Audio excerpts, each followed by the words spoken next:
continue on the series. This will be the third day on this series. We've had a trainer from an engineering background. We've had a trainer from education stroke social sciences background.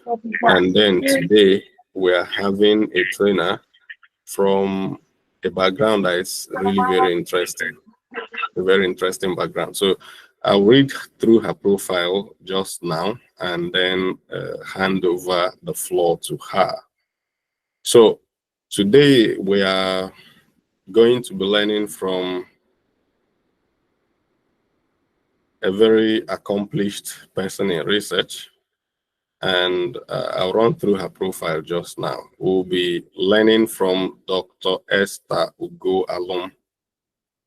She holds a doctorate degree in toxicological biochemistry from Ebonyi State University, Nigeria. The focal point of her doctoral study topic was the toxological profiling and anti-rheumatoid arthritis potential of, this is not my field, many things there. And this is a widely used medicinal plant within the country. The result of this study was significant because of the quality of the outcome, having the effects of reduced inflammation and oxidative stress biomarkers, which are known as hallmark features of rheumatoid arthritis. Now, if you, it's a very long profile actually, and if we read through all of them today, you will also know that the person who is taking us through today is well accomplished and able to do the job. And the Dr. Esther also obtained a master's degree from in nutrition and toxicology from the University of Port Harcourt in Nigeria. Her passion for nutrition and toxicology led her to investigate the levels of heavy metals in food crops grown in the oil-producing regions of Rivers State, Nigeria. If you come from Nigeria, you would know the significance of these studies, knowing the level of contamination that's going on there. Of course, coming from an oil and gas background, I understand why and the reasons for all of these pollutions and why it's very important that this study was done. In addition to that, she earned her bachelor's degree in biochemistry from Ebonyi State University in Nigeria and dedicated the final year of her bachelor's study to assessing the hepatobiliary impact of prolonged use of insecticide-treated bed nets on human subjects. Now, Dr. Esther has gained experience in various sectors beyond academia. Her extensive expertise stems from working across diverse sectors, including banking, insurance, telecommunication, entrepreneurship, and others. Additionally, she works as an educational consultant and career coach. Dr. Esther actively uses her Facebook page. I've shared that with most of us here to disseminate scholarship opportunities and assist researchers in progressing through academia via robust research and publications. Now, I'm going to share this profile with us, and if you, that's of course with her permission.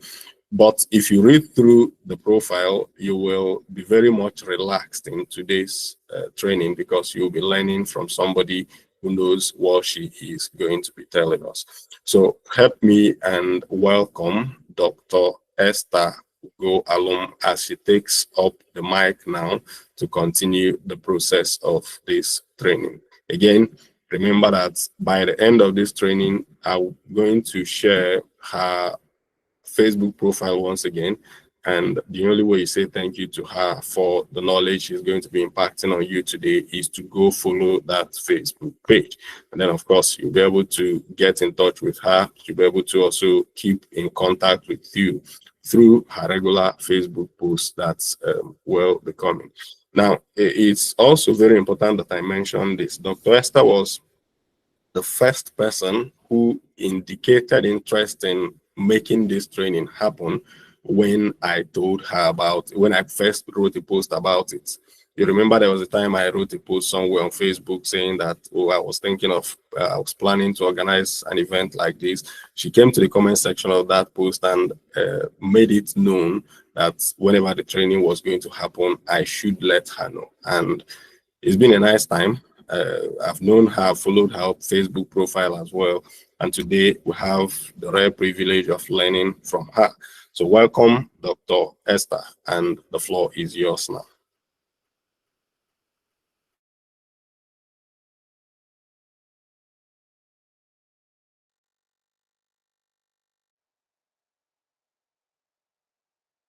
Your mic is muted, Doc. You can unmute and go ahead, please. Can you all see my slide? Yes, we can. Yes, now we can see. Yes, of course. My slideshow. Yeah. So I will be recording this session just to make it clear to everybody that this will be a recorded session and should be available much later. It's also being transmitted live, and we're going to have question and answer session at the end. Okay. Good evening, everyone. Good evening. Doctor, can you all see my slide? Yes, we can. Well, please just click on the slideshow side so that it comes out bigger. That is where it is. Somewhere on the down side, down towards the right, there's something that looks like a window there, just before the magnification sign. That place where there is a plus on the down right corner of. Comment. There's a place where you can see something like comments on the downside of the slide, just a little bit down, yeah? Yes. So before that minus sign, down, yeah, just there. No, just there is one sign. I'm seeing hide. No, not the hide one. So there's, if you look to the extreme right of the downs on the downside, you see something like 64% or so. Okay. Yes. So I just on that line where there is that 50-something percent, 60-something percent, there's something that there's a place where you see a minus sign.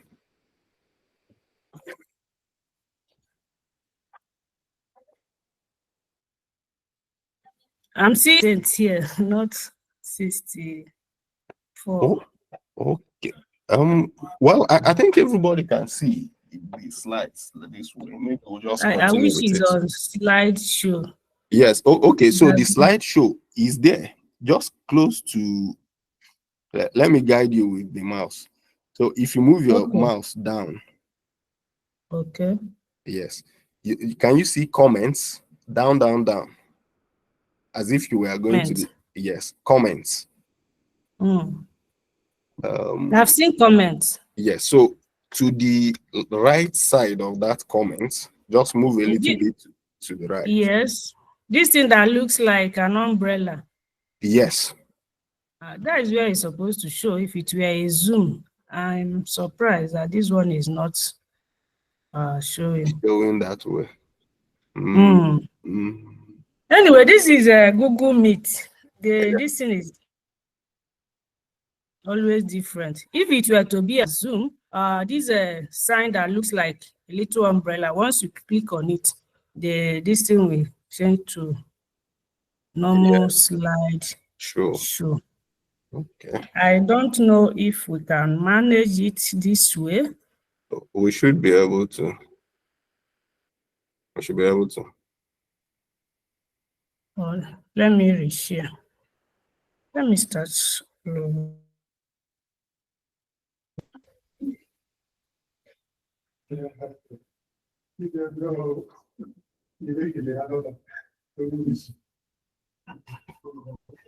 I'm sorry, I'm coming.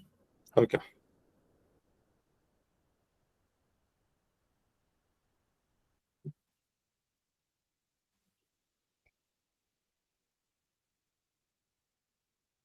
Is it better now? In the No, I can't even see the slides at the moment. Okay, you can't see it. Wow. No.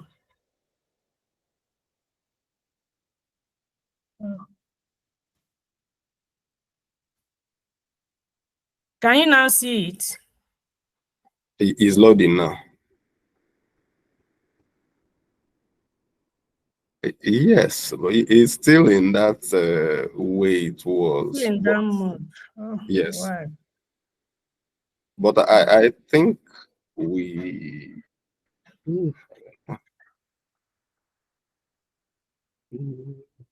Come on. Is it okay now? Is it better now? From my end, maybe because of the size of my screen, is good. It's not in slide mode, in slideshow yet, but. But can you see it well? Yes, I can see it. Please, what about the other participants? Can they see it clearly? Yes, ma, we can see it clearly. We can even zoom our own screen and then it's more bold here. Okay, thank you. Yes, welcome to today's meeting. The moderator has introduced me. My name is Esther Ugalum, and I am a biochemist. I specialize in nutritional and toxicological biochemistry. I'm a lecturer. I'm a researcher. I write, and I'm also an educational consultant. Those are my contacts. That's my phone number, my email address. I don't hide my phone number. I'm not in the category of those that do ask, how did you get my number? Because I am a public servant.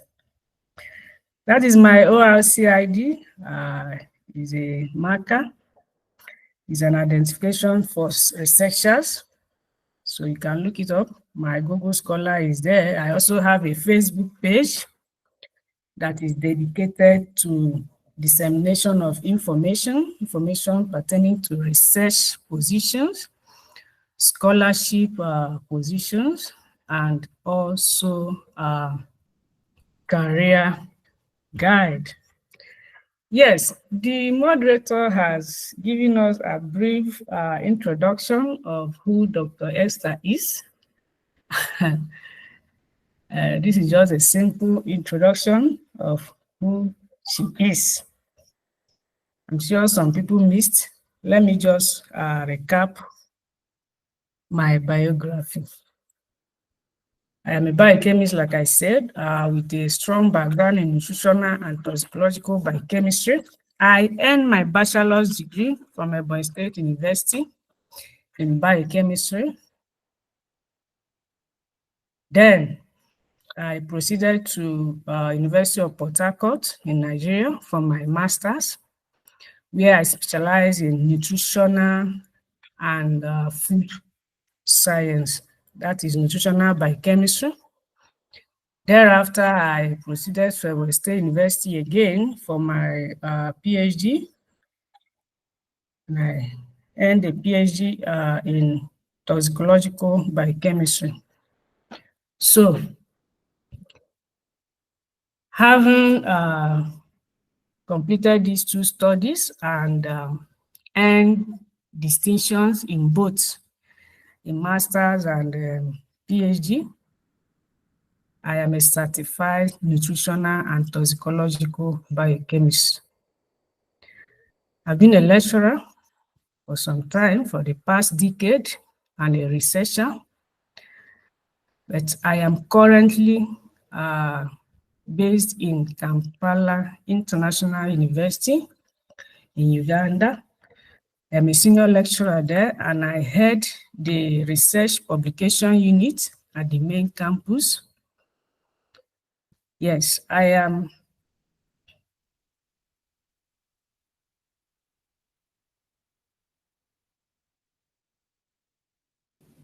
Okay. The last one. I'm a member of several societies. I believe we can all read, so no need reading out this lengthy write-up. I am sitting on the board of some reputable journals as an editorial member. Due to my extensive research and love for international collaboration, I've authored over 160 articles, 160 papers in prestigious journals. So, apart from academia, I have an extensive experience spanning from various industries. I am an ex-banker. I actually started my career in the banking industry when I graduated from Ebonyi State University with a bachelor's degree. Thereafter, I proceeded to the insurance industry as a marketer. I needed to test all the waters before coming home. When I say home, I mean before coming into academics, I needed to test all the industries. So I've been working with, I also worked with a telecommunication firm as an employee and as a partner. I've tried a couple of businesses as an entrepreneur. Some of them failed. Some of them are still standing strong. So with all these, I believe I have acquired ample experience in various fields of life. So today's meeting. Today's meeting, we are going to talk about academic writing. And there, our focus shall be on how to write publishable journal papers. How to write publishable journal papers. Publishable, there is a key word because it is not all journal papers or not all articles are publishable. So I'm going to share with you some of the secrets or some of the steps that I've taken that made me to be able to have these over 160 research publications. Yes. When we talk about publication, academic publication, the first thing that should come into your mind should be, what are we publishing? Before publication, there must be a research. You cannot publish in academics without research. What then is a research? A research is an investigation carried out to discover new knowledge or expand existing knowledge. And all of them, whether you're finding or discovering new knowledge or expanding existing one, the primary target is at solving a problem. I will repeat it again. A research is an investigation carried out to discover new knowledge or expand existing problem. What this means is that whatever research you're going to embark on, it must either discover a new knowledge or expand on already existing knowledge. Once it falls short of these two parameters, it is not a research. So before you embark on a research, you ask yourself, am I going to discover a new thing? Or am I going to expand an already existing knowledge? Then, either way, whether it's a new discovery or enhancement of an already existing one, the primary aim must be to solve a problem. The purpose of a research is to solve a problem.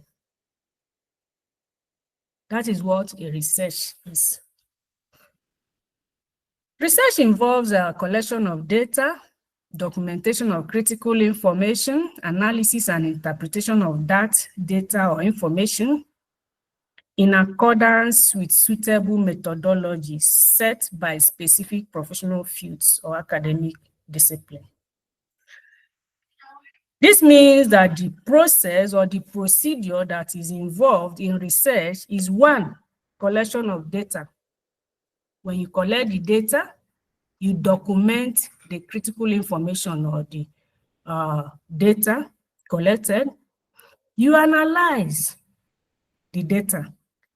After the analysis, you interpret the data or the information. And all these processes, you shall follow a suitable methodology according to that specific field. According to a specific field, I mean, if you're in social sciences, there is a procedure that social scientists use in their research. If you're in biological science, there is a method that biological scientists use. So every discipline has its own methodology. That is the research process. Then, after interpreting all the information, that is when you can now publish your finding. What is publication? Publication is the act of making something generally known. Remember that the purpose or the primary aim of our research is to solve a problem by either discovering or finding new idea or knowledge or expanding an already existing knowledge. When you find these new ideas or you've expanded on already existing knowledge, you can only disseminate the information or your discovery through publication. And that is why we say that publication is the act of making something generally known. So, I want you to take note of these terms because we are going to be using them as we progress. Just have a good knowledge about these terms.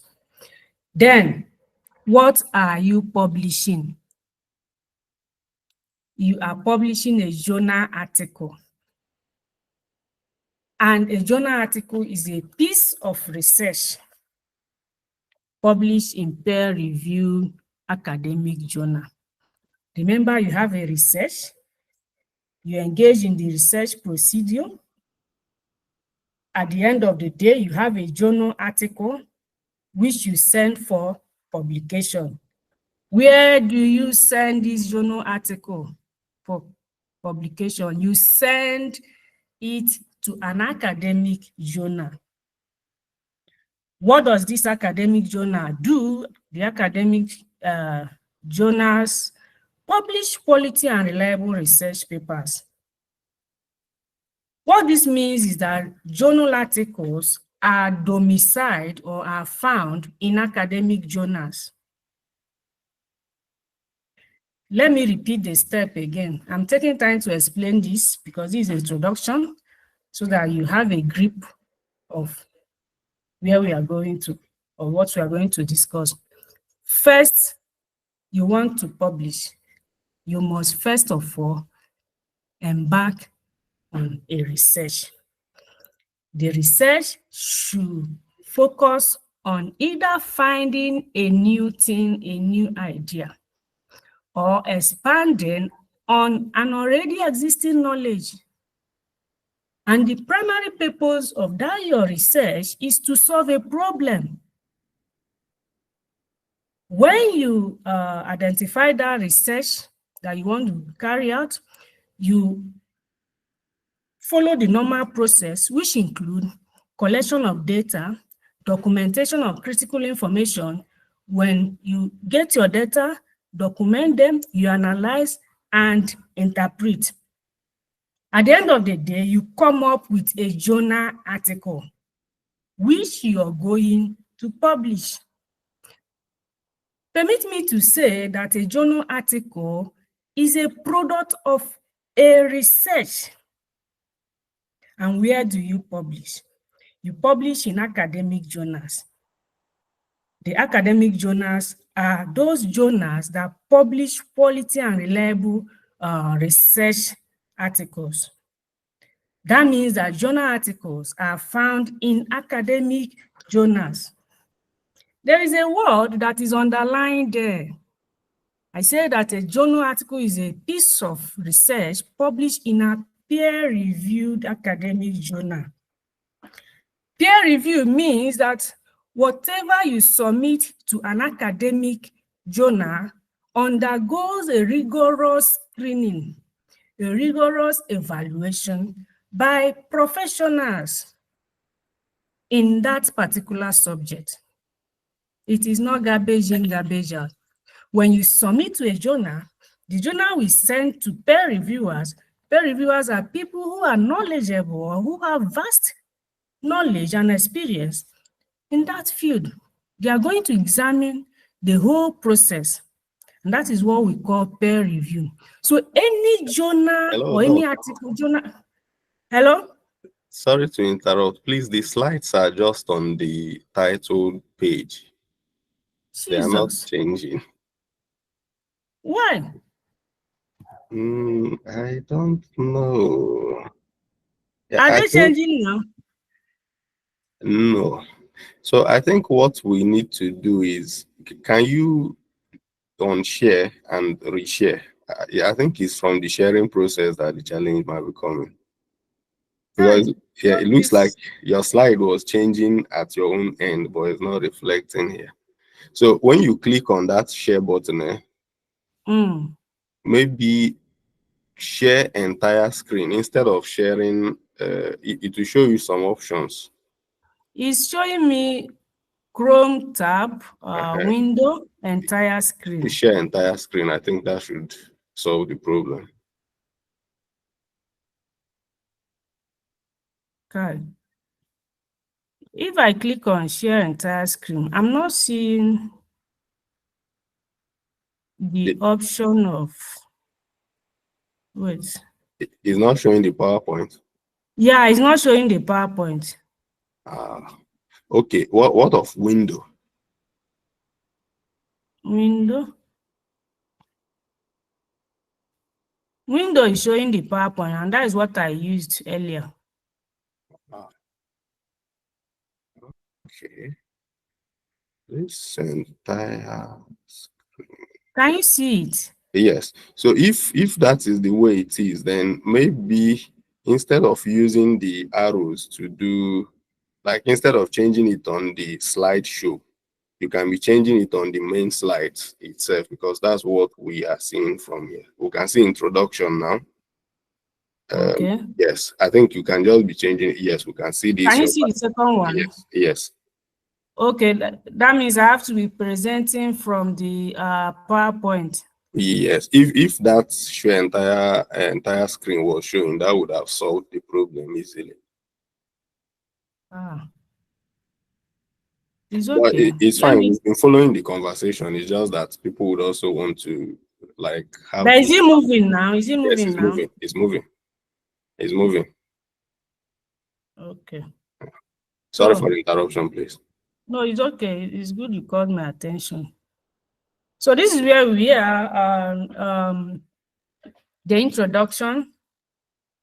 First, we said before you publish, you must have a research, which your target should either be to discover a new knowledge or idea or expand on the existing one.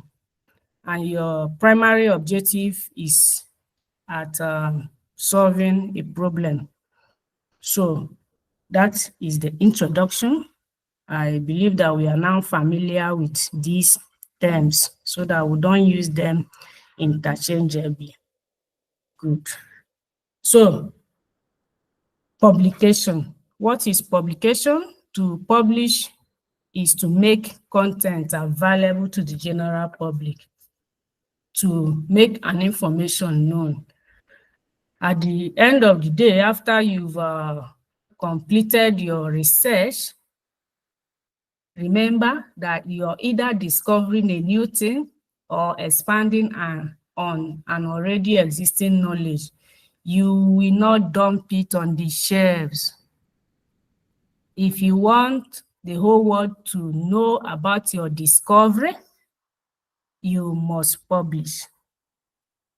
So, a research publication is a written document which presents the findings, methodology, analysis, and conclusion of a research study.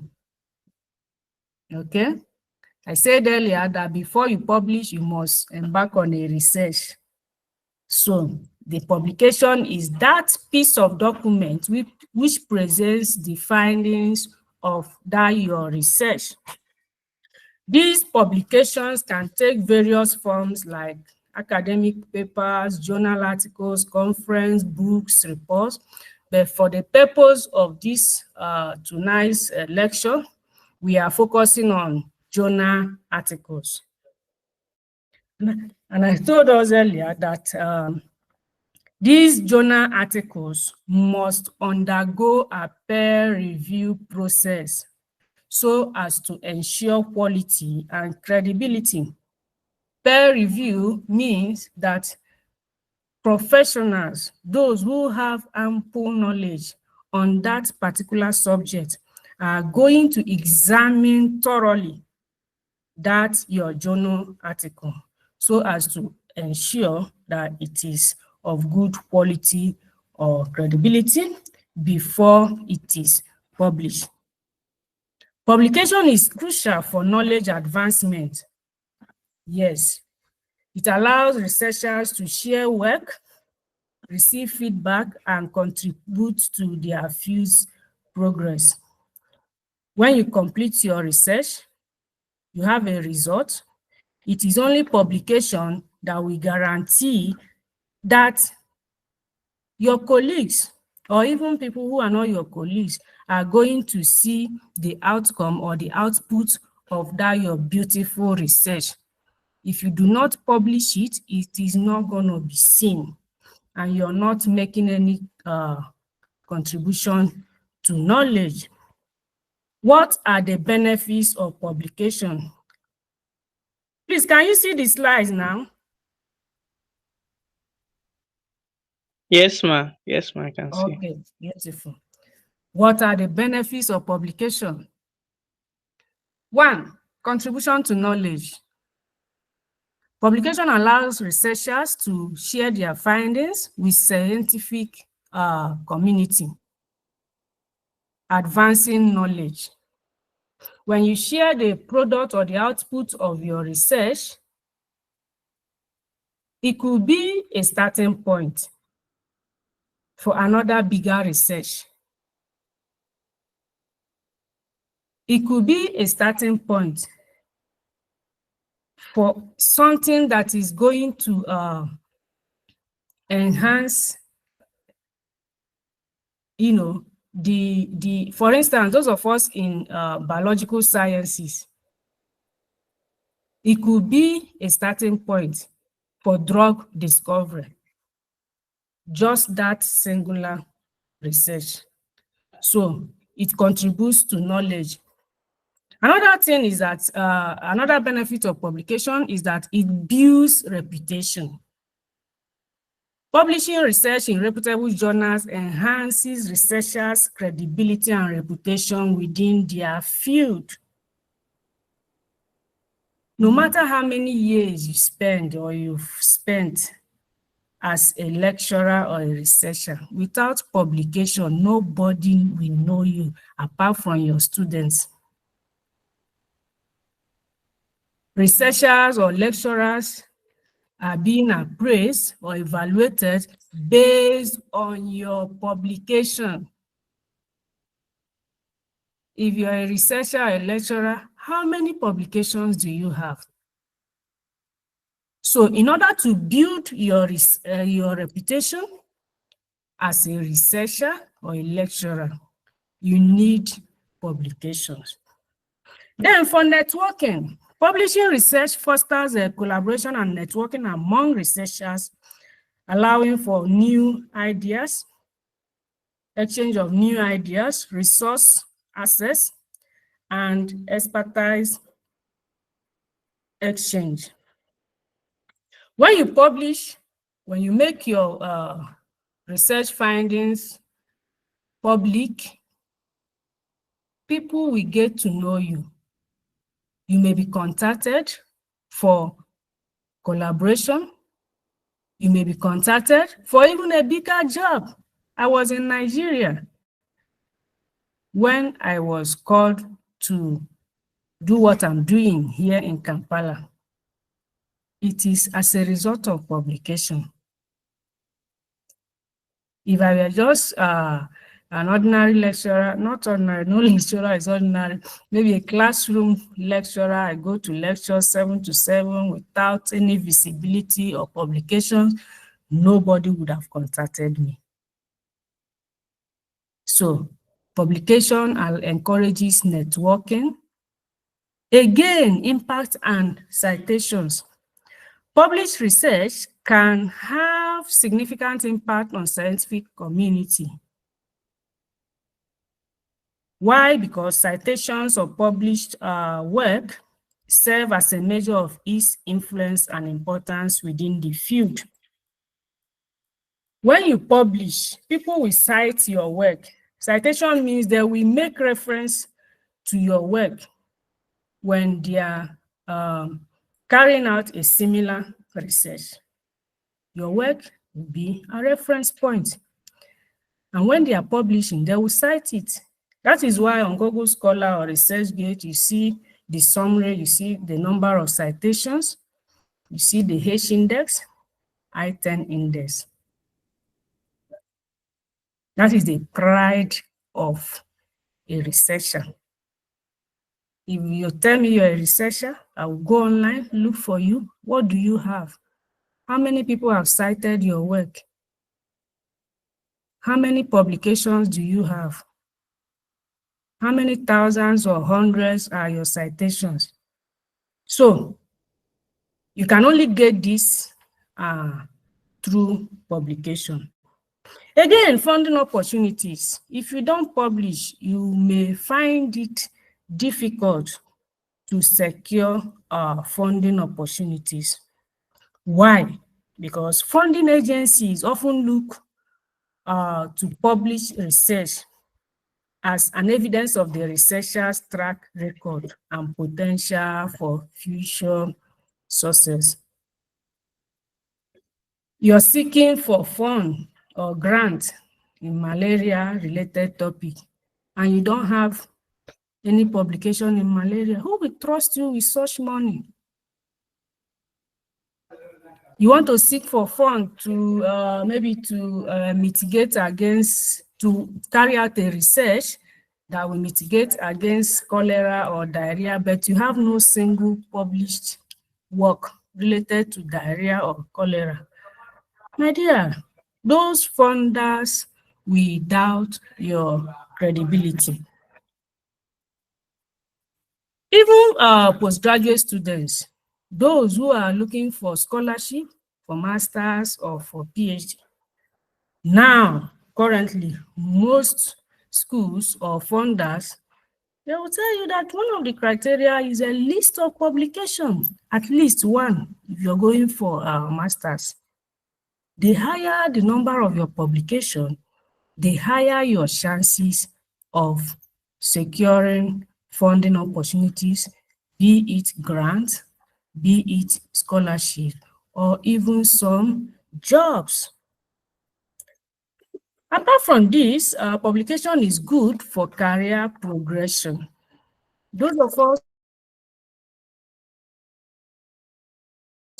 of you in academics or even in some research institutes, if you're an assistant lecturer, before you progress to lecturer 2, we have a specific number of publications. Before you progress to lecturer 1, senior lecturer, or even a professor, there are specific targets of publication. If you don't have it, you're not going anywhere. That is why you see some people that have spent years. I know some people that started teaching even before I was born as lecturers, yet they are not yet professors. Not that they are not intelligent, not that they are or irresponsible, but because they did not meet up with the required number of publication. That is what is keeping them stagnant. So if you want to enjoy a very speedy track in academics or in research institutes, you have to begin now to publish. Publish as much as you can for career progression. Then again, another benefit of publication is that it helps in prevention or duplication of effort. After your research, the findings, if you don't publish it, nobody will know that Mr. A has carried out this research and found B. Some other persons or researchers may still engage in similar research, thereby leading to duplication of effort. But when you publish, it is online. People will see that, oh, this person has done this, I'm not going to do it anymore. So to prevent duplication of effort, we publish our findings. Then again, better preparation for postgraduate study and other career paths. I've said this earlier. In order to enhance your chances of getting funding in form of master's, PhD, or even postdoc scholarships, you must publish extensively. Then we are making progress. We've talked about research, the process involved in research. Now we've talked about publication. Now let us go to what we are going to publish. Remember that I told us that we are publishing journal article, and journal article is a document written that entails the findings of our research. In other words, it is the product of our research. So these are the components of an academic paper. If you don't call them academic paper, you call them academic papers, you call them journal articles. These are the components. Each component must be represented if you want it to fly. We have about 10 of them: the title, abstract, keywords, introduction, method, results, discussion, conclusion, recommendation, and references. I'm going to quickly run through each of these components. The first one is the title.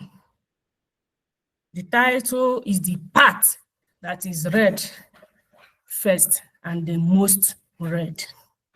The title is the name. It is the name of that article, the identity. Therefore, you must give it a name, an enticing one, that once a reader sees the title, they will be curious to go deeper. Therefore, a good title should have the fewest words, but it must sufficiently describe the content of the paper. In as much as we want minimal number of words in an article title, it must describe the content of the paper. Okay? It must be concise, accurate, or informative. Yes, we don't want a lot of words on the title. However, it must still be informative. Therefore, to make it informative, you have to include relevant words. You must include relevant words. Relevant words means words that are relevant to the subject, to the work. But thou shalt not add abbreviations and formula. Most journals will turn it down if you put abbreviations, except standard abbreviations. There are some abbreviations that are standard. So if you don't know those standard abbreviations, in order to be on a safer side, do not add abbreviations and formulas on the title. Okay? It must reflect the research focus. You can't be talking about malaria and you're telling us about HIV in the title. It's just like, my name is Dr. Esther. You're calling me Dr. Jennifer. When I am Dr. Esther, it doesn't make sense.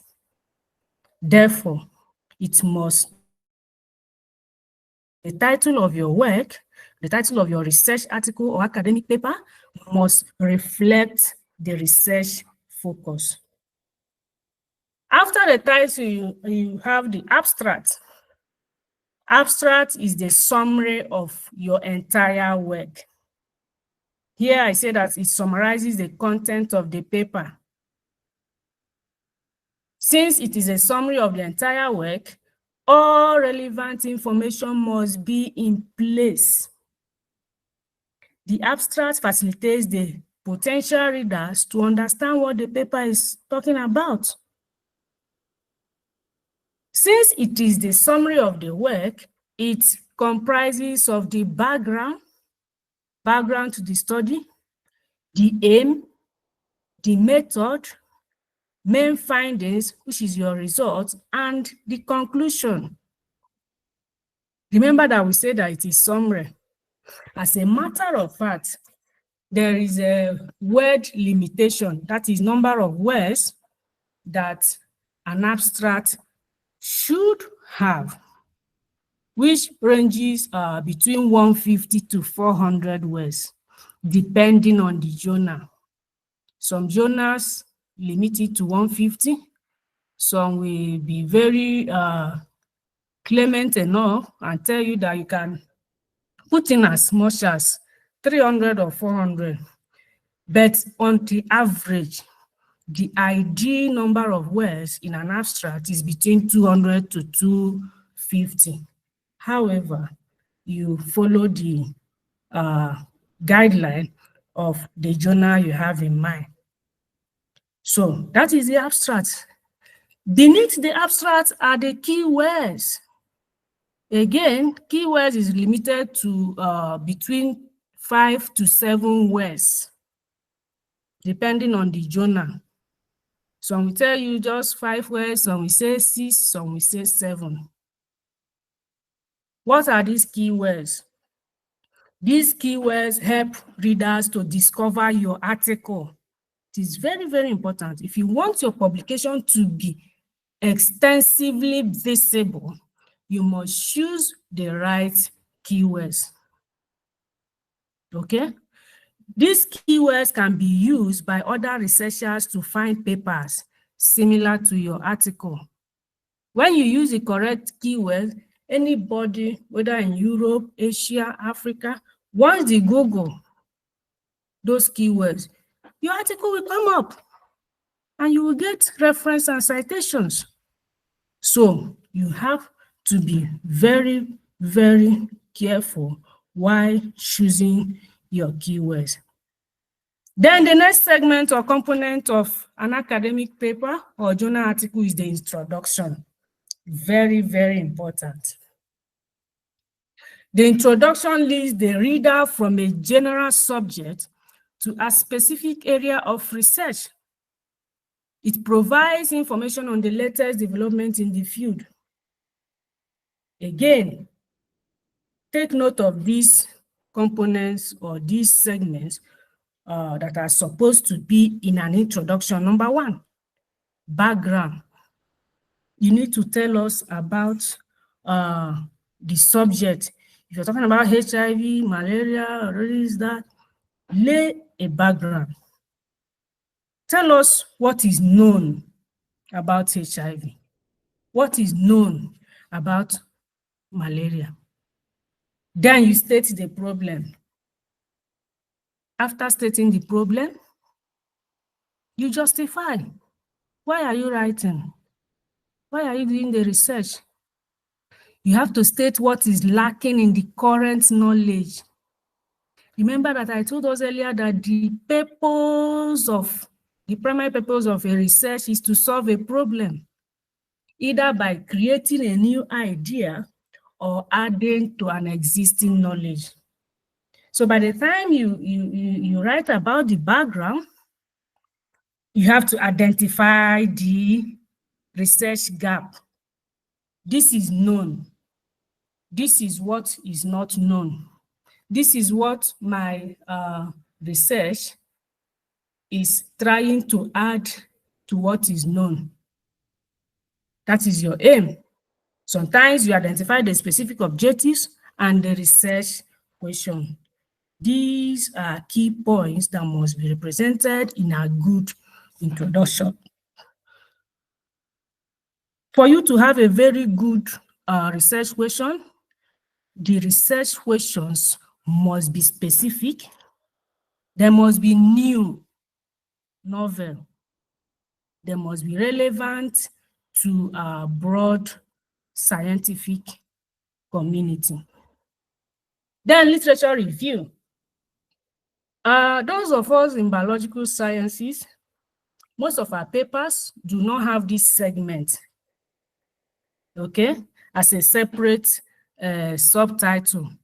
But you must embark on an extensive literature review.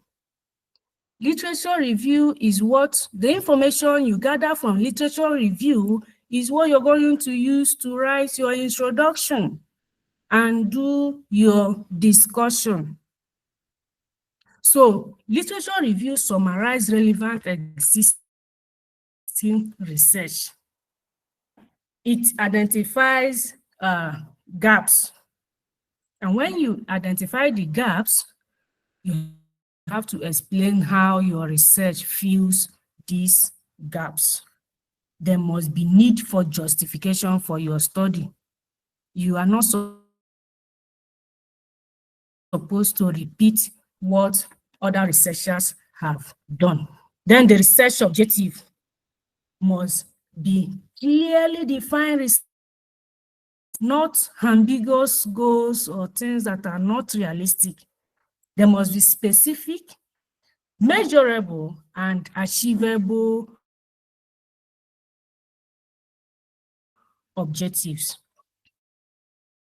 Next segment is method. Under method, you have to provide the readers the sufficient detail about the study method so that if another researcher decides to embark on a similar research, they can reproduce that your method. Okay? You have to describe the research design. You have to tell us about the data collection method. How did you collect your data? Was it through interview, questionnaire? Did you go to the lab?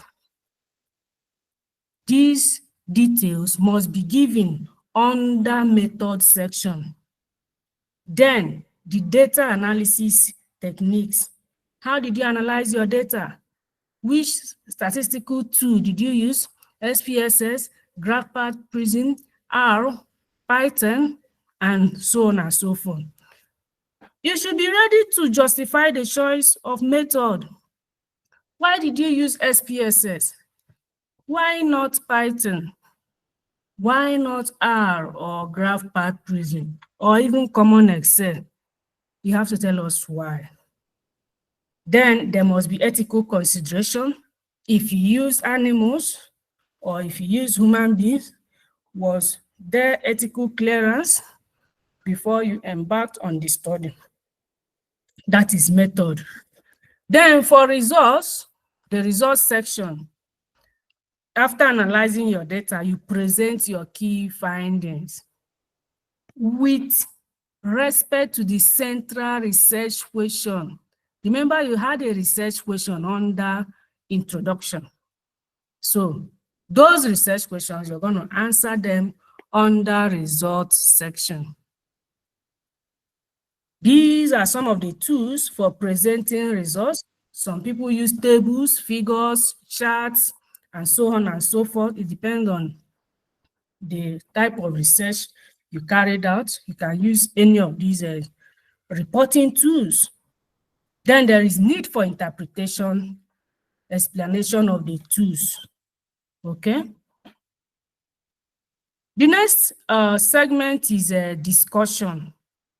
After your results, you have to discuss your findings, you conclude, and if possible, recommend, offer some recommendation as a professional. Under discussion, you have to state the main findings again. Then you discuss the main results with reference to previous research. You must compare your research output or findings with previous one. Did you find out that this cup is red? Oh, yes, this is red. What did John, who carried out similar research, find? Was he red also? If it was red, fine. If it wasn't red, fine. If his was black, you have to tell us why your own is red and his own was black. So you must compare your results with previous research. Then, what is the implication of your result? This cup is red. Yes. What does it imply? After then, you discuss the potential impact, the significance of your findings. Significance. This discussion is the area where most researchers do for, because some people will just state their normal research, that is main findings. But before you have a very convincing discussion, these three parameters must be there. 1, what did you find? 2, you compare it with previous research. 3, and so what is the significance or implication of that your result? After this process, you conclude. Conclusion must be based on your result, not making reference to another researcher's result. You conclude based on what you got. Okay. After the conclusion, you now make recommendation if you have any. Remember that the purpose of this your research is to solve a problem. Having solved that problem or having found a solution to a problem, you have to make a recommendation. Then the last arm of an academic article or a journal article is the reference. Very important. Under reference, the key assertions should be referenced as well as the method and instruments used. Key assertions, I mean the statements, those assertive statements, those sentences that are worthy. You must state who said it. Eze go to school. Who said it? You're not the author, except if you're the one, you can reference yourself. Then beware of self-citation. It's another ethical issue. So all key assertions must be referenced. All the methods, the key methods must have a reference. Okay? References and citations should be well balanced. Well balanced in the sense that it should be current and relevant. This is 2024. You're not supposed to give a reference of 1983. You should have current references because people are engaged in extensive research. As we are talking, as we are having this meeting now, some people are in the lab researching. So there are discoveries every second. So it must be current, it must be relevant. Aim to cite references that are not more than 10 years old. Don't give us 1983 reference when there was a discovery 2 years ago. The information of 1983 may not be valid anymore, except if that information is still valid. Like in some methodologies, we are still using old methods. You even have 1961 Ellman in enzymology. So except in rare cases like that, that is when you're permitted to cite old references. Apart from that, limit your references within 10 years. You have to, the studies you cite should be strongly related to your research question. Remember your research question under introduction, which we say it must be specific, it must be measurable, and it must be novel. So those references must have a relationship with your research question. Again, this is where I used to catch some students. All references cited in the body of the work must be reflected in the reference section.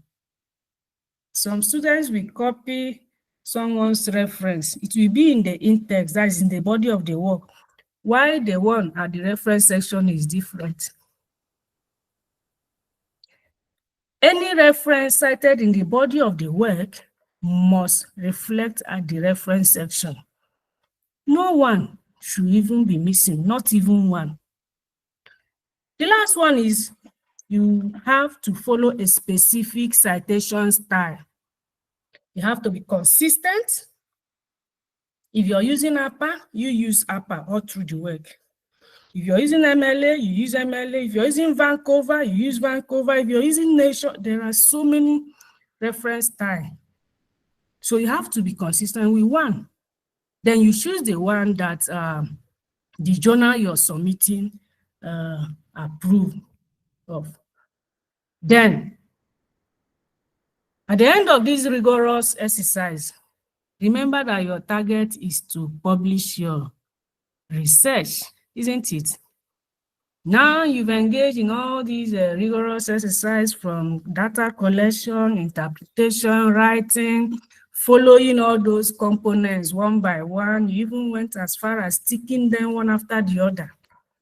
Then you now choose a journal and made your submission, only to receive a negative report of rejection. Sorry, your manuscript has been rejected. We cannot publish it, blah, blah, blah, blah, blah. It is discouraging, especially to early career researchers. Sometimes you can even cry because to carry out a research is not beans, you know. So these are common reasons for rejection of manuscripts. The number one reason is insufficient novelty or originality. Remember that we said that a research must have two arms. Either of them, one arm is to discover a new thing, the other arm is to add to existing knowledge. Therefore, it must be new. So once your research or your findings or your research article does not have this novelty or originality, the journal will turn it down. Secondly, a misleading title. Yes, if you have a misleading title, your research is on HIV, you're talking about diabetes, it's confusing. You don't call it down. Then if you have an incomplete introduction, I listed some of the components that a good introduction should have, which comprise of 1, background, 2, statement of problem, justification, aim. Okay? So if any of these components is not in your introduction, the journal, the article may be rejected. Then if there is a flaw in methodology, methodology is how did you carry out this research? Instead of measuring the protein, for instance, if you're measuring protein, instead of using plasma, you're using serum. Or instead of using blood to test for a biomarker, you're using urine or feces. That is a flaw. They will reject it. Don't forget that this your article or this your research is going to be extensively examined by professionals in a process called peer review. So they will detect the flaw. Another reason why an article can be rejected is an poor analysis of the data. Yes, if you do not analyze your data very well by using an appropriate data analysis tool, you may have a wrong data, and this could lead to rejection of a manuscript. Then another reason for rejection of manuscripts is an incomplete data. Yes, I've said that, or a flaw in study design. Okay. The next common reason for rejection of of manuscripts is inaccurate conclusions that are not supported by the data. Inaccurate conclusions that are not supported by the data. Don't forget that I say that conclusion must be based on your research finding, which is supported by your data. So if you do not conclude very well, the article may be rejected. Why will an article be rejected? If it is out of scope for the journal. Before you submit your manuscript or your article for publication, you need to read about the journal scope. Does it align? Does your manuscript or article align with the journal scope? If it's a journal that is talking about public health and you're submitting something that is related to education, it won't even take them 24 hours. If it's a good journal anyway, they will return it to you. So if it is out of scope of the journal, the article may be rejected. Non-compliance with research ethics. If your work did not comply completely with the ethics guiding a research, it may be rejected. It is like maybe ethical clearance. You use animals like us, we do use rats and mice. You didn't treat the animals or handle them very well, or you did not seek for ethical clearance from the ethics committee, where you'll be given a number which you will submit also when you're submitting your manuscript. If you did not do that, the journal may turn down your submission. Then non-adherence to journal guidelines. I told us earlier that before you submit, you have to study, don't read, study the journal guideline, because each journal has its own guidelines. Their formatting differs. Even references differ. Some will tell you we want MLA, some will say we want Vancouver, some will say we don't want introduction, you write background. Some may even tell you to structure your abstract. Some will say unstructured. So when you don't read those guidelines and adhere to them, the journal will may likely reject the manuscript. Then the next one is poor writing. If you do not write very well, like those some people that English is not their first, what is it called, mother tongue or first language. If you do not write very well, the journal may reject the manuscript, no matter the credibility of your research finding or result. Interestingly, the introduction of AI, we now have English language checkers online. Some of them are free, like Grammarly, Quillbot, and the rest of them. After writing, you can just subject your work there. It will remove every grammatical blunder, typographical error, so that you will increase your chances of your article getting accepted. Do not rely on your own power when it comes to grammar checking, except if English is your first language. Okay. Then the next one is violation of publication ethics. This one is very important. Plagiarism, academic thief, stealing.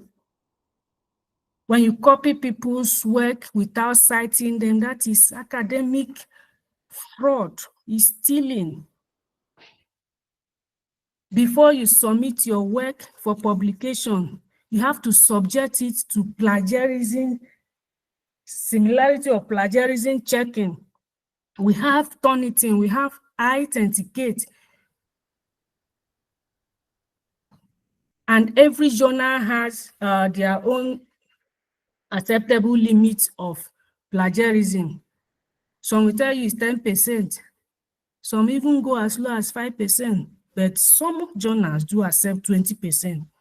So you have to subject your work into plagiarism check, so that if it is much, you have to reduce it. Otherwise, these journals, they will conduct that check for you. And once you're found wanting, they will return your manuscript. Please, I'm taking time to explain this because to carry out research is not easy. I am in it. It is not easy. So when you're done with it, before you submit, you need to study these reasons why the potential article may be rejected, so that you don't fall prey to this fraud. Okay. Then the next one, why a manuscript or an article can be rejected, is a lack of up-to-date references. I told us that we need to use current references, except on rare occasions when there are no current references on that subject. But ideally, you should stick to 10 years. Okay? References within 10 years. Then the next reason is failure to answer reviewers' comments. When you submit your article and the article pass through the editorial check and go into peer review, after the reviewers might have finished reviewing the work. If the work is good, they may suggest some revisions, some input that will make the work to be better. If you fail to answer those comments or to provide point by point comment, either to answer them, or most times you don't need to agree with all the reviewers' comments. If you have a strong argument, if they tell you that this is black and you know that in your work you saw white, you don't need to agree with them. You tell them that it is black, okay?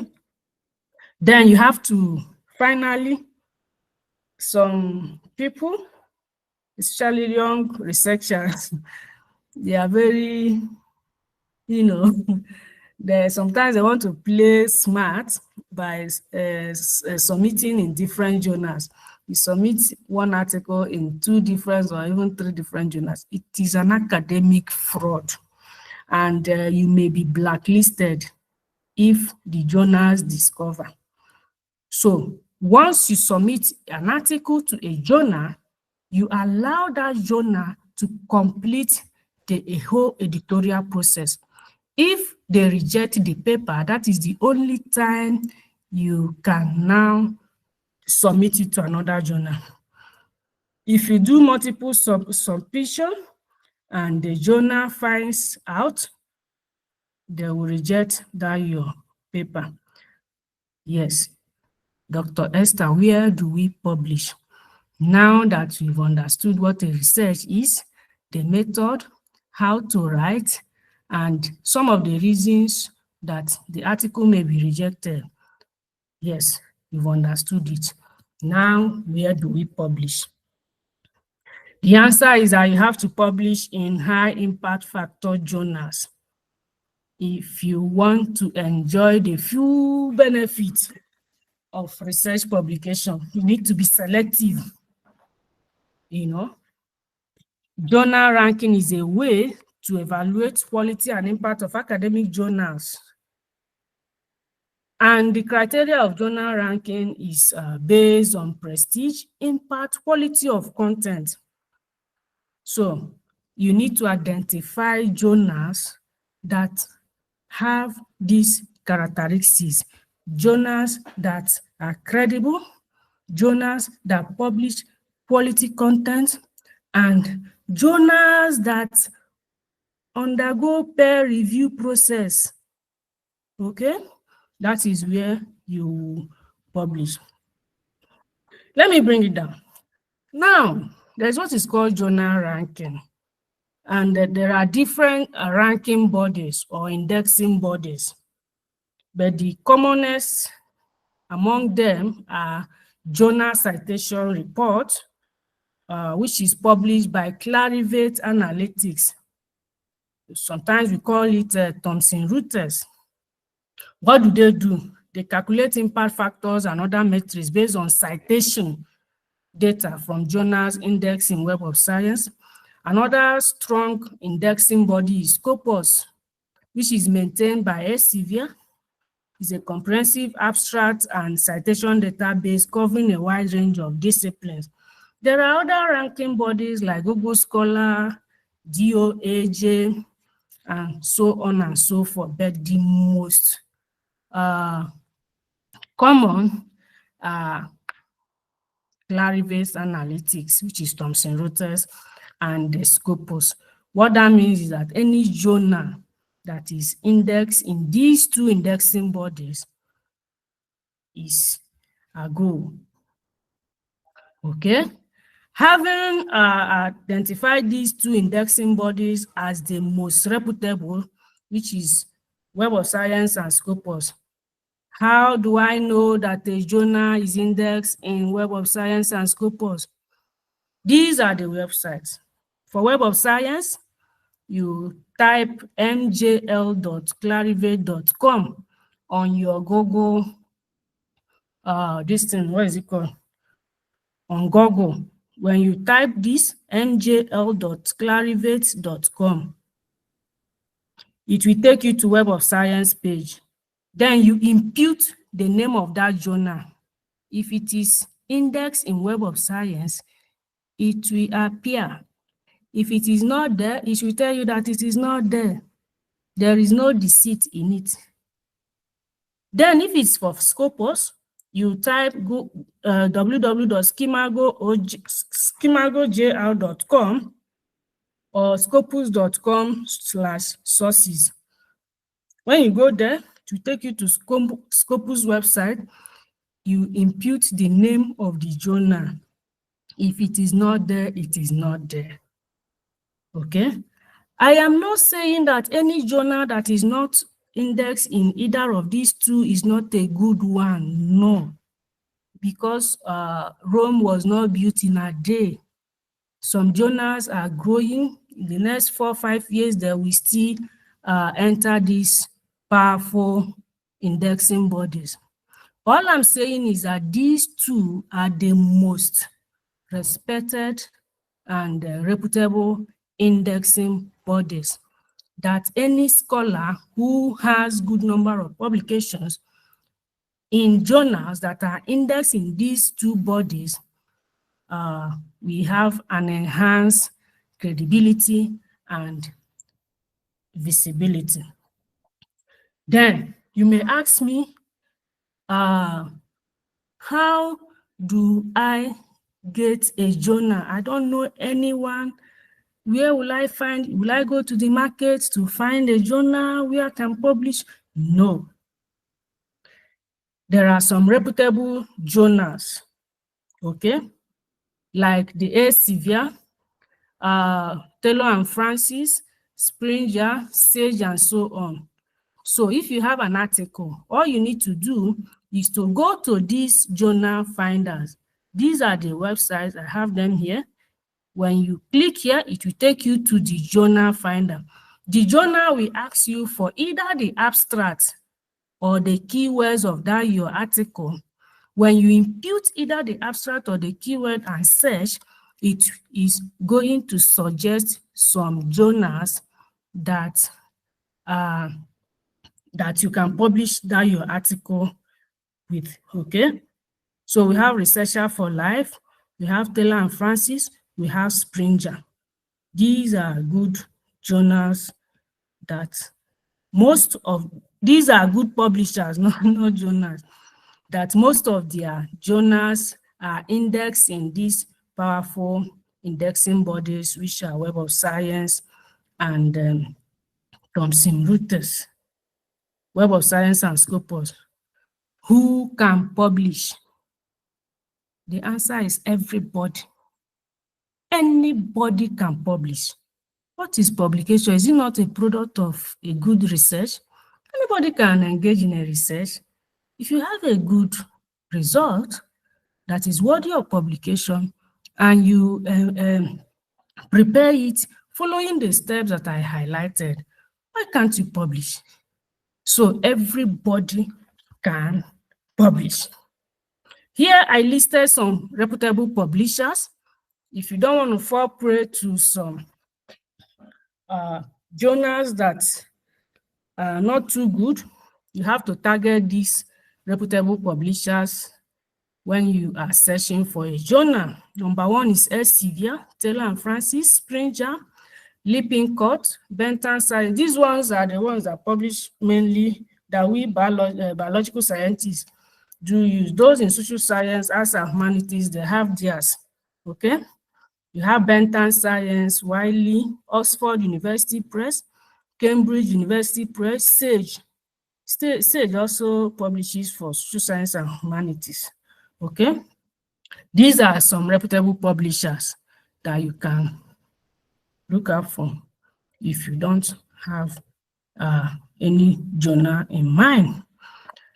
Like I said, anybody can publish, whether you are an undergraduate student, a postgraduate student, a researcher, provided you have something that is publishable, okay? My undergraduate students, these are some of their work that have been published. Yes, my undergraduate students, they carry out a very good research that is publishable. And These are a few of them. This is one of them. We have 27 citations here. Remember that I told you that citation means that other researchers are seeing your work and they are referring to it. This one has 27 citations. This one has 22 citations. This one has 31 citations. This one has 20 citations. This one has 8 citations. These are a few of my undergraduate. I'm talking about undergraduate students. So you can see that anybody can publish once you have a good research result. Okay, and these journals are published, good journals. This one is Thomson Reuters. Yeah, even this one. Then this one, this RPS is Oxford University Press. This one is a smaller journal because the students were few. They did just preliminary studies, which did not merit a very high journal. This one again was published in a smaller journal. It's neither Scopus nor Thomson Reuters because the students were very few, so they did a preliminary work. But this is an evidence to tell you that everybody can publish, provided you have a research. Remember, in academics, there is this jingle, publish or perish. Yes. If you do not publish, you perish. What that means is that if you don't publish, you are going to be stagnant. There will be no promotion for you. Remember that one of the benefits of publication is for career advancement. So either you publish or you perish. That is the normal slogan. But now, the slogan has even advanced now. It's no longer publish or perish. In fact, even if you publish, you can still perish with your numerous publications. The new slogan now is get visible or you vanish. How do you get visibility?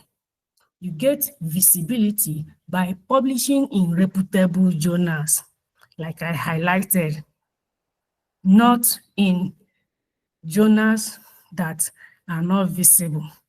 So if you have good number of publications in reputable journals, you cannot vanish. Even when you die, in the next generation, people will know you. Your name can never die if you have publication in reputable journals. Okay? So, thou shalt not dwell in publish or perish anymore. The new int is now get visible or you vanish. How do you gain visibility?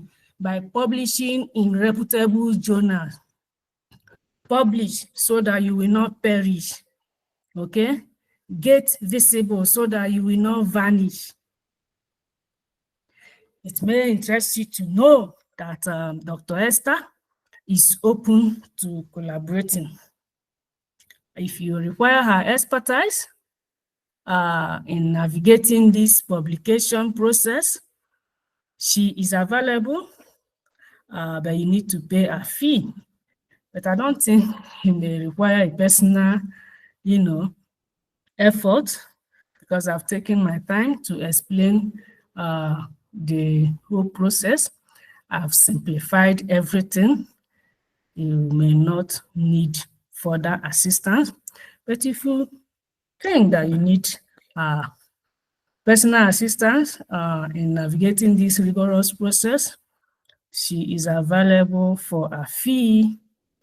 Remember what we had this night's first research, which is the focus is to solve a problem either by discovering or creating new knowledge or ideas or expanding new existing knowledge. After the process of research, you get your article. When you have your article, you publish Where do you publish? Reputable journals, especially those that are indexed with Web of Science, which is Thomson Reuters or Scopus. What if you don't know where to publish? I've listed some reputable publishers, and I've also given you the websites that can take you to the journals where you will impute your abstract or your keywords. Then the journal will suggest some journals that are good for you. Thank you very much for your patience. I know I've taken a lot of time. I thank the moderator and the participants. Thank you for the opportunity to share with all of you. Thank you. Wow.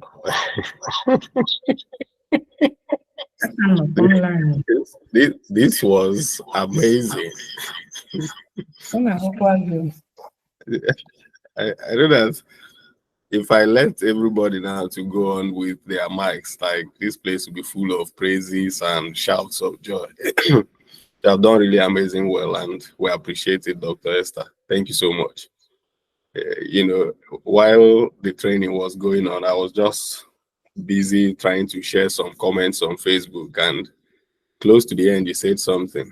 It's no longer publish or perish. It's now get visible or you vanish. And I loved it.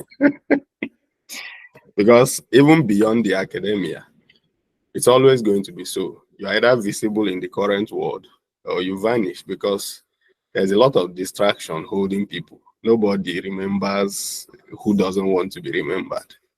People remember you because you show up, and people know you because you have a presence. In fact, if you go back to how I got to know Dr. Esther, it's because she has a presence.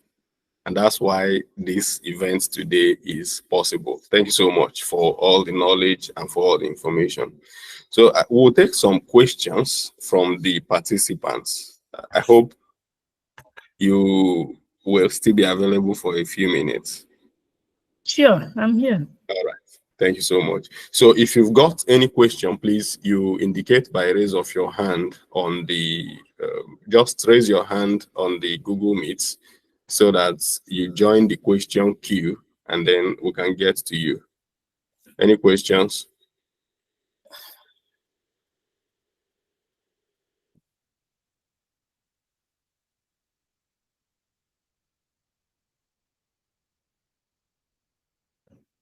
I'm waiting for you. Do you have any question?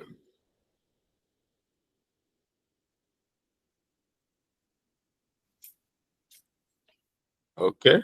Someone is commenting that this was really simplified, that this really simplified the whole process. So it looks like nobody has question. Any question, please, before we close? Let's see.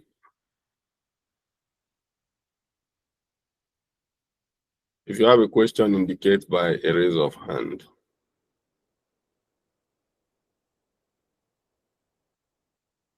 Yeah, okay. All right, let me see if there is any question on any other place. How can there be no question? It's amazing. Okay, there is a hand. Yeah, okay, finally. All right, Paul, unmute yourself and go ahead with your question.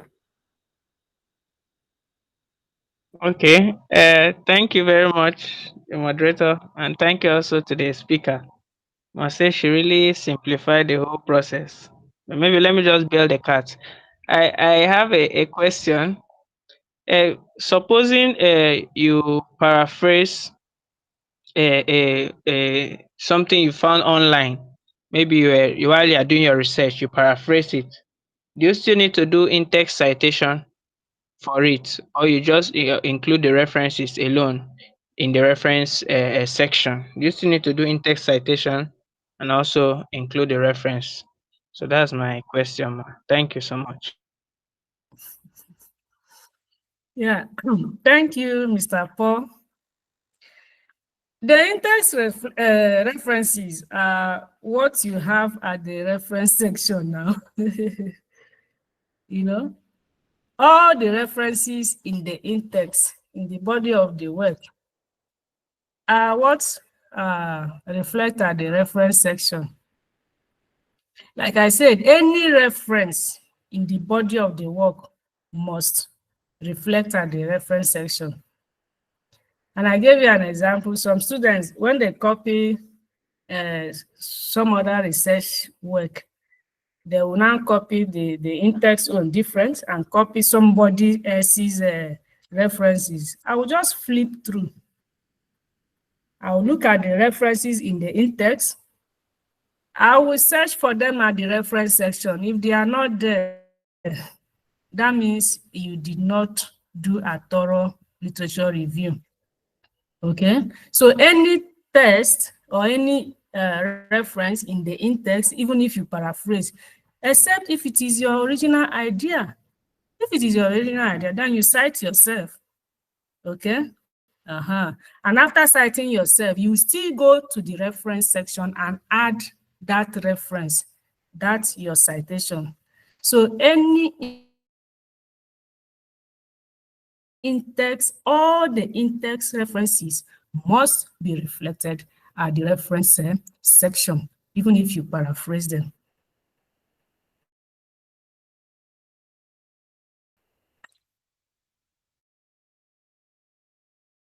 I was able to answer your question. Please, moderator, Yes. can you give him privilege to, so that we know if I was able to answer his question? Yes. Yes, I believe it's clear now. It's clear now. Okay. Thank you. If I would add a little bit to that, when she mentioned something about you citing yourself, it's not as if to say that when you are writing your research work and you are reporting your results, then you need to start putting in brackets Paul 2024. That's the result of that current work. But if you have done another work prior to that one, that has got a result that you are now comparing with the current results you have, you need to cite that other work when you use any material from it. If you don't use it, it's called self-plagiarism, and self-plagiarism is also an academic crime. So always have your citations on point. And the fact that you paraphrased does not make it your own. You can paraphrase me, but that does not mean you have become me. Paraphrasing is just a test of your your level of development of writing skills, to show that when you see something, you can report it in your own language and not lift verbatim to post on somebody else's work. But that doesn't make you the owner of that knowledge. And that's why you need to cite. All right, any other question? Okay, Esther is raising, Esther wants to ask Esther a question. Please go ahead. Okay, sir. Thank you very much, Ma, for this wonderful presentation. You really simplified it and you literally took our hand and walked us through the process.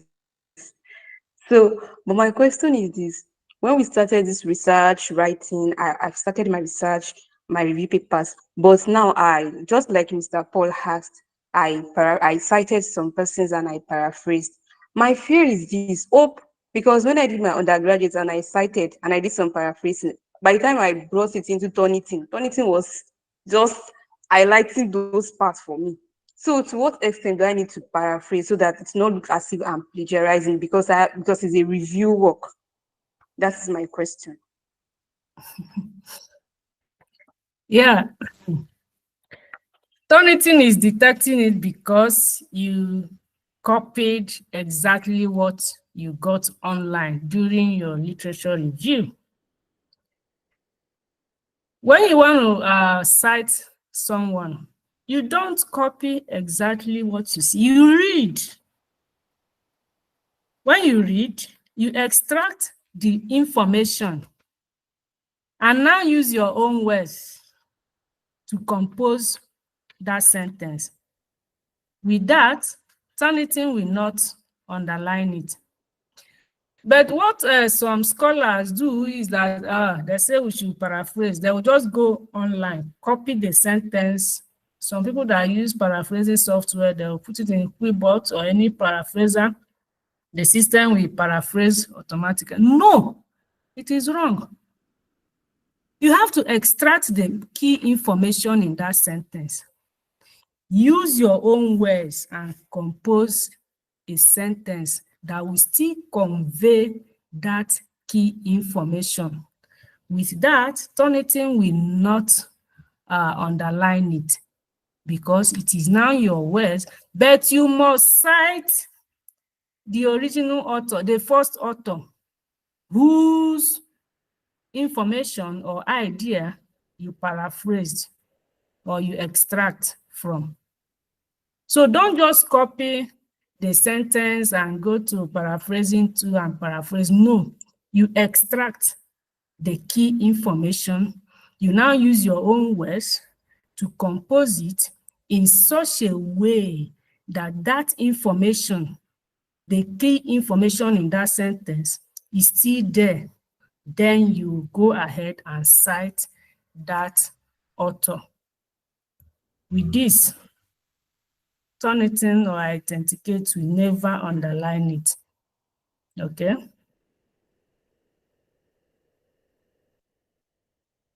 Please, moderator, give her room so that I'll know if Esther, please, do you get what she has just said? Yes, So I understand. let me share something with us too, as just a little contribution to the answer that that our trainer has given today. You see, when you write a literature review, there is a way you do literature review that makes it go through Turnitin or even the review process very easily. Number one is you have noticed the trainer mentioning that research has to either extend knowledge or bring new findings. When you write a literature review, you go beyond comparing, like Mr. A said this, but Mr. B said that. There is a third component that my professor will tell you about. Your own voice needs to come out there. Like, it's not just, oh, Mr. A said this, Mr. B said the other one. In what Mr. A has said and what Mr. B has said, what is the missing link? By the time you want to now talk about that missing link, your own voice will come out. And that is how you are increasing the originality of the work. So Mr. A studied, let's say, climate change in Africa. Mr. B studied climate change in Asia. You can say Mr. A found this, Mr. B found that, but neither of the two have considered climate change in maybe in the Asian continent. Or this one studied climate change in Africa, but did not consider the impact on food, like food scarcity and all that kind of thing. Then on paraphrasing, there are a number of ways you can do paraphrasing so that even the best of plagiarism detectors will not hold you responsible. One is think about the sentence structure. Think about the data. And then there's a third component now that I used to share with people that I'm just trying to remember. But when you think about the sentence structure, if you aim to change the structure of a sentence, your brain will be forced to paraphrase to a point where it is no longer a copy and paste. Then, if you think about the data, for instance, somebody says that 90% of people in a class passed with an A. If you want to paraphrase that, and somebody else will come and say, oh, 90% of the people made A. That's not paraphrasing. Anti-plagiarism will hold you as a plagiarizer. But if you come to that thing and say something like, in a class of 200 people, 10% of the class scored less than an A after the examination. So you are reporting the same data. For instance, the other person used 90% success rate. You are using failure rate. No anti-plagiarism is going to hold you on that. That doesn't make that writing your own original work because you don't have any evidence of a methodology or a study that proved that this is your finding. And because of that, even when you change that structure of the sentence or change the structure of the data reporting, you are still going to refer back to the original author of the work. So that way, the person who wants to find out how many percent of the students failed and how did you arrive at this percentage can go back to that study and we see the methodology, the study that led to that finding. So it's paraphrasing goes beyond like changing one word in a sentence. Sometimes put your mind to think on it. When I write things, most times I don't even really bother putting it through Turnitin. If I put it there, it's just like fulfilling all righteousness. Because I know that if I apply my brain to it, it's going to come out in a way that anti-plagiarism, the percentage of plagiarism there will be very minimal. And it has always worked like that. I've written a literature review. I think my first literature review, for instance, was about 90-something% original. And I did not like claim that the words are mine. They all came from people's works with comments from my own side and all of that kind of thing. That's what makes it critical and thorough. I believe that was helpful.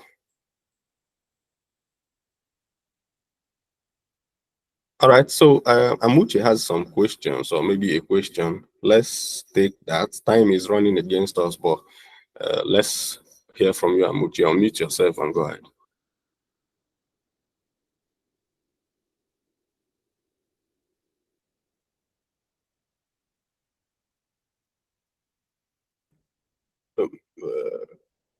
Hello, Amuchi, please unmute and go ahead.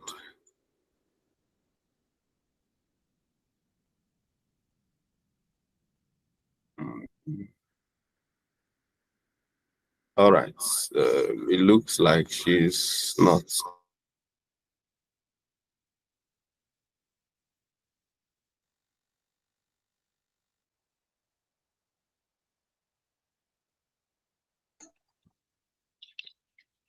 Good evening, house. Hello, good evening. Good evening, Amuche. I'm very sorry. I've been trying to unmute, just that I was finding it difficult. I really appreciate what you did this evening. Though I was doing something, but I paid full attention. And I also want to ask, because you were really making references to biological sciences, can we also apply it to education? That's my question.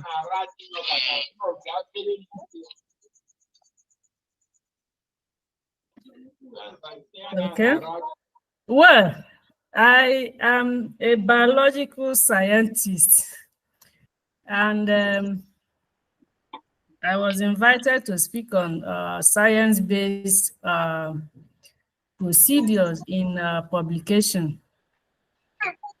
Like I said, in the course of the training, the methodologies may vary depending on your discipline. Okay, even the journals, the scope of the journal you're submitting your paper or your article depends on your discipline. However, these journals, no matter whether you are in education or they do share similar markers, especially those reasons that I listed why a journal can reject a manuscript or an article. Those reasons are common with all the journals. But when it comes to writing properly, the methods do differ. For instance, a literature review.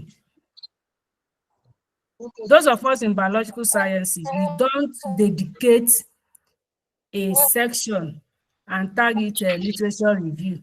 Rather, the product of the literature review is what we use to compose the introduction and the discussion. But those in humanities, social sciences sometimes do have a segment or a section dedicated to literature review. Okay, So it depends on your field. I just deliver the lecture as a biological scientist, believing that you're going to pick out those features that are common to all fields of subject. Okay. Specifically, the methods do differ. I'm very sure of that. I had a research publication unit where all the publication research outputs of the institution come to my office. I do see some differences. You know, there are some law articles that you see, you'll be wondering, is this an article? But that is their format. The education people will bring their own carrying literature review. Those in biological and health sciences will remove the literature review. So every discipline or profession has its own writing method. You stick to that. But the common reasons why journals do reject or turn down submitted articles, they are the same. Okay? Okay.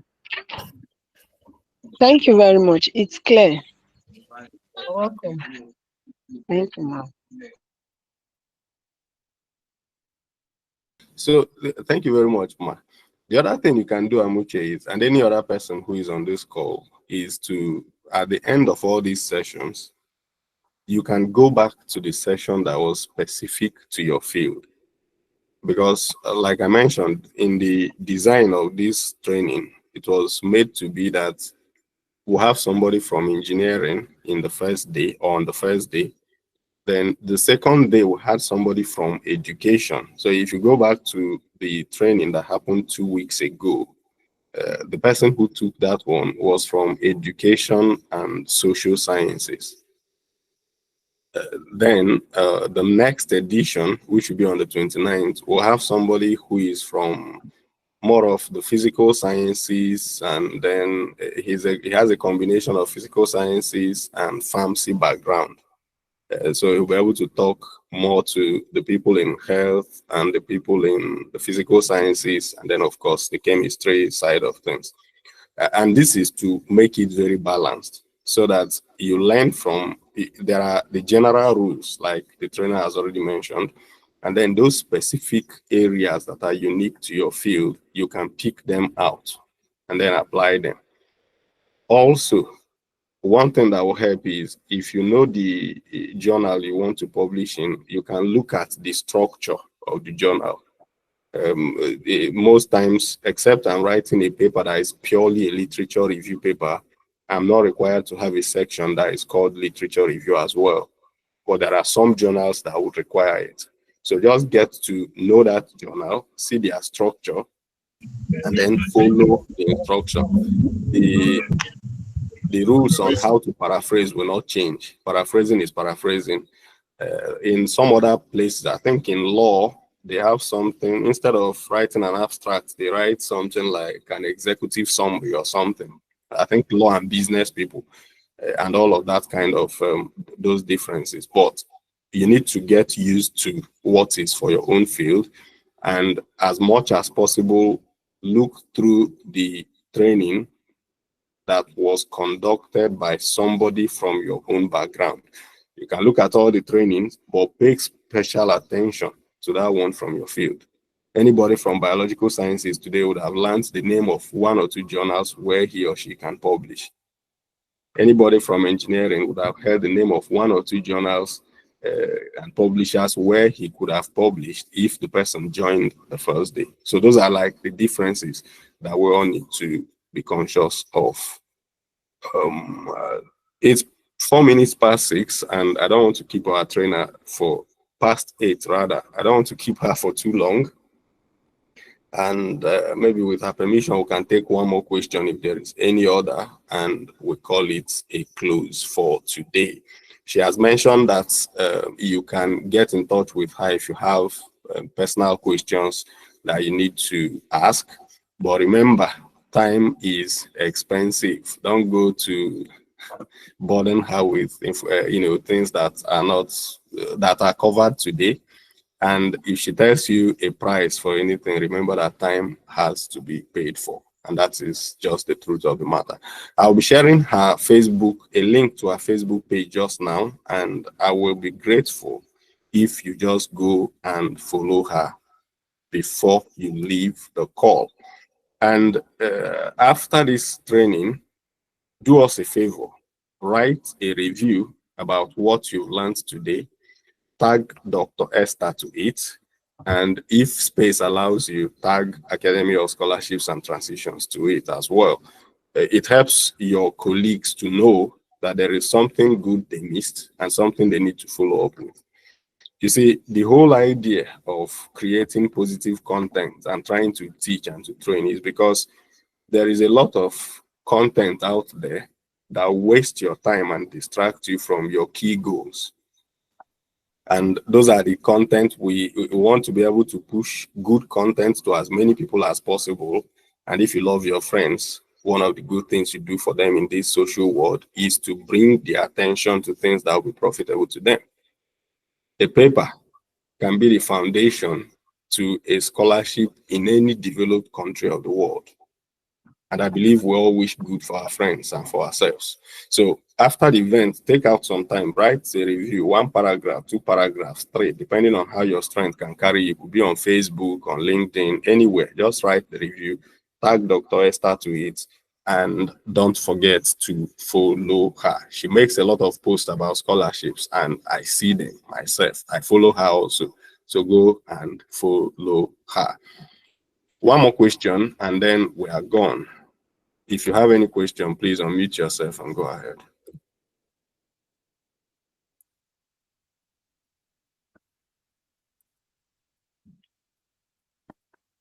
Any other question?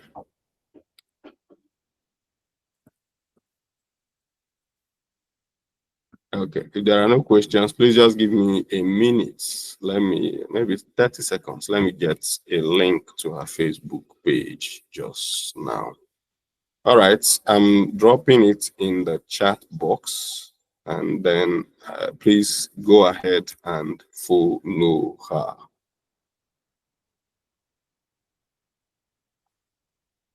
All right, so that was it.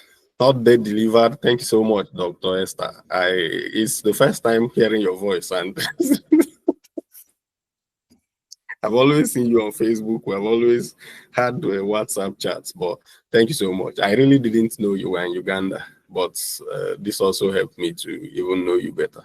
I hope the Ugandans are treating you well, because some of them should be on this call also, or watch this video sometime later. Thank you very much for creating time today. We appreciate it.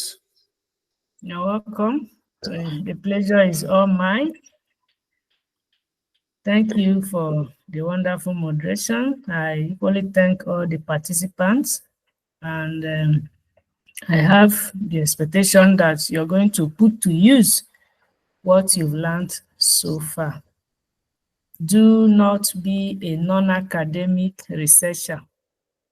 The people I call non-academic researchers or non-academic lecturers are those that engage in only teaching without research output. Whatever research you conduct, try and publish it.